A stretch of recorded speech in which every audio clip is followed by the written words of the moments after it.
అది 1917 ఫ్రాన్స్. ఒక చల్లటి సాయంత్రం. ఓ 8 ఏళ్ల బాలుడు ఇంటి బయట ఆడుకుంటూ ఆకాశంలో విన్యాసాలు చేస్తున్న ఒక విమానాన్ని చూశాడు. దానిమీద అతని ఆసక్తి పెరిగింది. చాలాసేపటి వరకు కళ్ళార్పకుండా ఆ విమానాన్ని చూస్తూ ఉండిపోయాడు. విమానంతో పైలట్ చేస్తున్న విన్యాసాలను చూసి చాలా థ్రిల్ అయ్యాడు. చిన్నపిల్లల మనసు చాలా సున్నితమైంది. కొన్ని సంఘటనలు బలంగా నాటుకుపోతాయి. ఆ విమానం చేసిన విన్యాసాలు కూడా ఆ బాలుడి మెమోరీలో ఉండిపోయాయి. ఎప్పటికైనా తాను ఒక పైలట్ అవ్వాలని ఆ బాలుడు భావించాడు. పెద్దయిన తర్వాత పైలట్ లైసెన్స్ పొందడమే కాదు, ప్రపంచ ఏవియేషన్ ఇండస్ట్రీలో తనకంటూ ఒక ప్రత్యేక గుర్తింపును సంపాదించుకున్నాడు.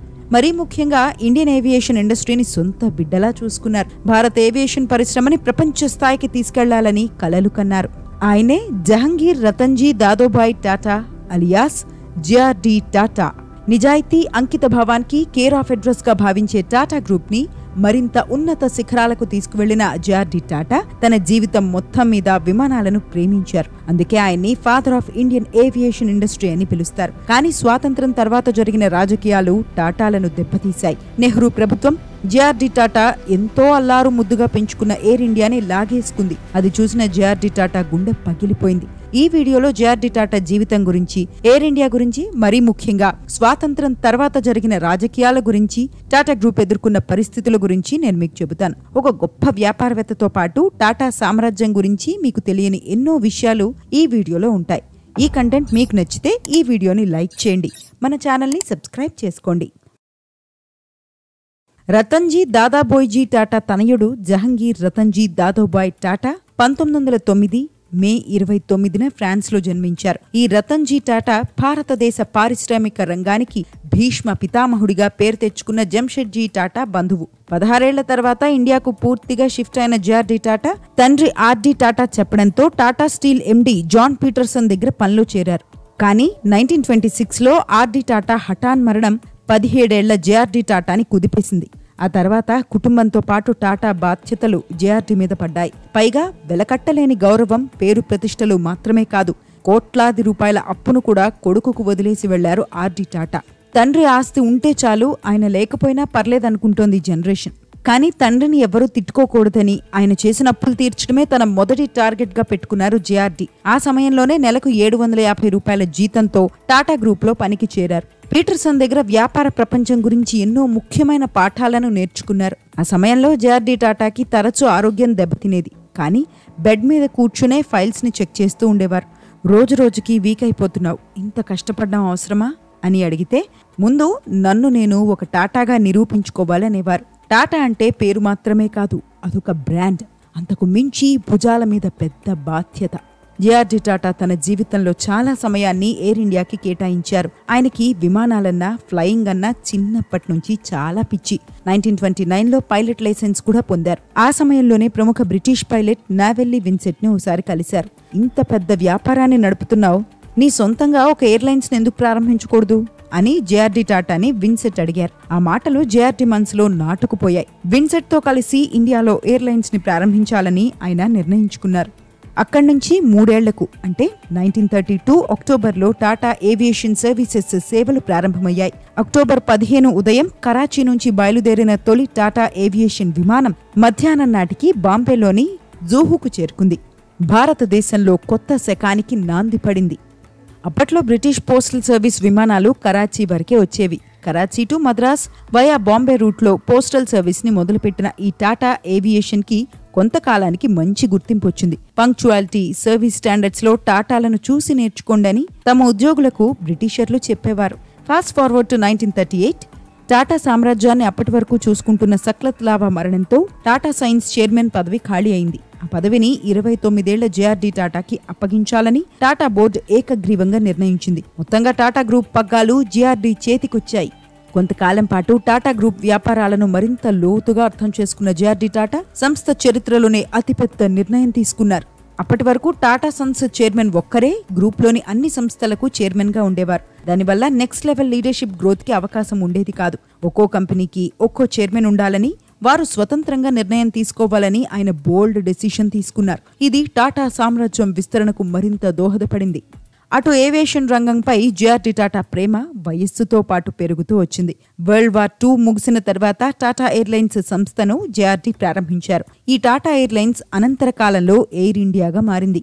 భారతదేశానికున్న జియోగ్రాఫికల్ అడ్వాంటేజ్ ని టాటా బలంగా విశ్వసించేవారు. తూర్పున జపాన్, చైనా, పశ్చిమాన మిడిల్ ఈస్ట్, యూరప్ వంటి డెవలప్డ్ దేశాలకు ఇండియా నుంచి విమాన సేవలు నడపాలని భావించారు. దీనికోసం ప్రణాళికలు రచించడం మొదలుపెట్టారు. కానీ జేఆర్డీతో పాటు టాటా గ్రూప్ గడ్డు కాలం అప్పుడే మొదలైంది. వీడియోలో ముందుకెళ్లే ముందు చిన్న విషయం, ఇప్పటివరకు మీరు చూసిన కంటెంట్ మీకు నచ్చితే ఈ వీడియోని లైక్ చేయండి. టాటా గ్రూప్ పై మన ఛానల్లో ఇది 2వ వీడియో. భారతదేశ వ్యాపార రంగానికి భీష్మ పితామహుడిగా పేరొందిన జంషెడ్జీ టాటా గురించి ఇప్పటికో ఒక వీడియో చేశాను. దాని లింక్ డిస్క్రిప్షన్ లో ఇస్తాను. ఈ వీడియో చూసిన తర్వాత దాన్ని కూడా చూడండి. Back to topic.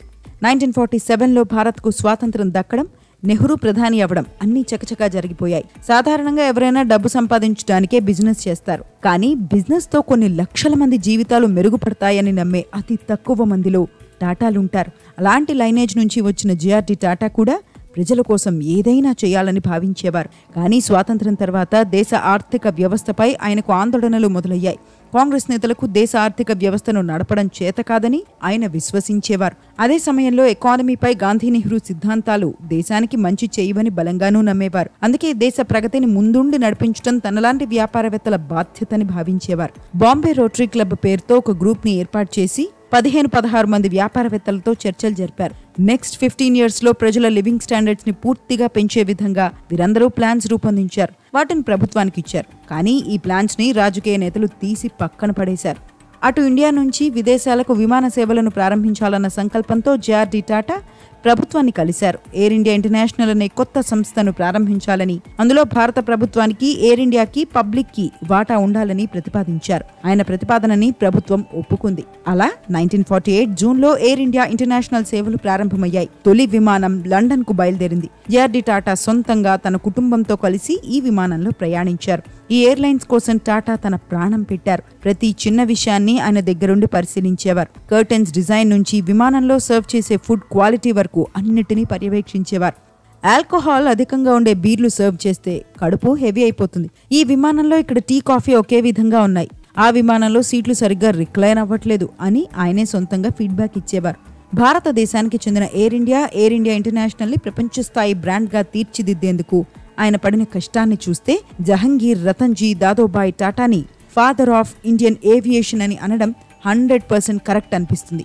ఎయిర్ ఇండియానే కాదు, మొత్తం ఇండియన్ ఏవియేషన్ ని ఉన్నత స్థాయికి తీసుకెళ్లాలని టాటా కలలు కనేవారు. కానీ ప్రభుత్వం నుంచి ఎప్పుడూ అడ్డంకులు ఎదురవుతూనే ఉండేవి. స్వాతంత్ర్యం తర్వాత ఎయిర్ ఇండియాతో పాటు మరో 4 విమానయాన కంపెనీలు పుట్టుకొచ్చాయి. అవి చాలా ఆర్థిక కష్టాలను చూసేవి. కానీ మరో 14 కంపెనీలకు ప్రభుత్వం లైసెన్స్ ఇవ్వడం జేఆర్డీ టాటాను షాక్ కు గురిచేసింది. వాటిల్లో చాలా కంపెనీలకు ఈ సెక్టార్లో అసలు అనుభవమే లేదు. ఈ రంగం నాశనమవుతుందని ఆయన బాధపడేవారు. అదే సమయంలో ఇన్ని కంపెనీలు పుట్టుకొస్తే చివరికి నేషనలైజేషన్ కి దారితీస్తుందని ఆయన అనుమానించేవారు. ఆయన అనుమానాలు, భయాలు నిజమవ్వడానికి ఎక్కువ సమయం పట్టలేదు. రోడ్లు, రైల్వేని ప్రభుత్వం చూసుకోవాలి, విమానాలను ప్రైవేట్కు వదిలేయాలని ఎవ్వరు చెప్పినా వినకుండా 1952లో ఏవియేషన్ కంపెనీలన్నిటినీ ఒకే ఎంటిటీలోకి మర్జ్ చేయాలని, దాన్ని తాము నడుపుతామని ప్రభుత్వం ప్రకటించింది. అలా ఇంతకాలం తాను పెంచి పోషించిన బిడ్డను ప్రభుత్వానికి అయిష్టంగానే జేఆర్డీ టాటా ఇవ్వాల్సి వచ్చింది. అన్ని కంపెనీలను కలిపేస్తే అత్యంత నాణ్యతతో కూడుకున్న టాటా విమానాల స్టేటస్ తగ్గిపోతుందని జేఆర్డీ టాటా ఆందోళన చెందారు. అయినప్పటికీ ఆయన ఒక మెట్టు తగ్గి పరిశ్రమపై ఆయనకున్న ప్రేమతో నేషనలైజేషన్ ప్రక్రియలో ప్రభుత్వానికి సాయం చేసేందుకు సిద్ధపడ్డారు. ఇండియన్ ఏవియేషన్ ఇండస్ట్రీ పేరు చెడిపోకుండా ఉండేందుకు కొన్ని స్టెప్స్ తీసుకోవాలని ప్రభుత్వానికి సూచించారు.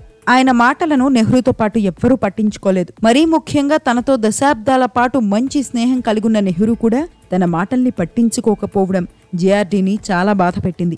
నేషనలైజేషన్ కింద ప్రభుత్వం ప్రతిపాదించిన కాంపెన్సేషన్ విని టాటా నోరెళ్లబెట్టారు. అది అంత తక్కువ.